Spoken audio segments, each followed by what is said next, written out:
Parmi les facteurs qui empêchent les malades d'aller aux soins, il y a la stigmatisation, l'inégalité de genre et la discrimination. C'est une analyse du Fonds mondial qui demande aux pays d'adopter une approche pragmatique en vue de lutter contre certaines maladies, dont la tuberculose. C'est la raison de cette réunion d'experts, dont le but est de lever les obstacles et insuffisances liés aux droits des personnes souffrant de la tuberculose. Nous offrons des soins. Les soins de la tuberculose sont des soins gratuits. Mais malgré cela, on se rend compte que les gens ne viennent pas.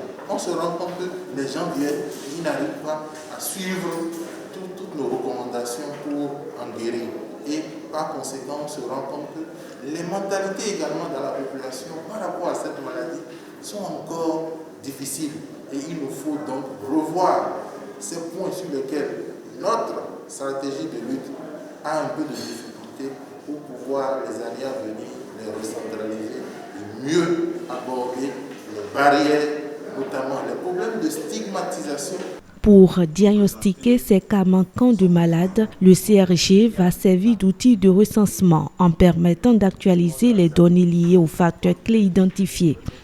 L'approche nouvelle Community Right Gender vise l'équité et s'attaque aux facteurs structurels, socio-économiques liés aux droits de l'homme et au genre de la maladie et assure la participation significative des personnes concernées et des communautés.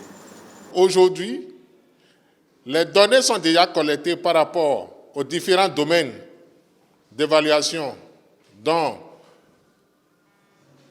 le droit,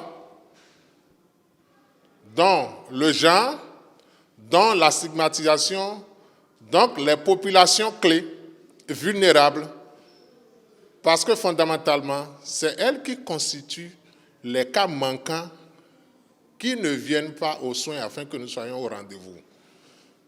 Et nous allons commencer bientôt le traitement quand même des données pour quand même aller à une proposition au PNT, et ce rapport sera également validé.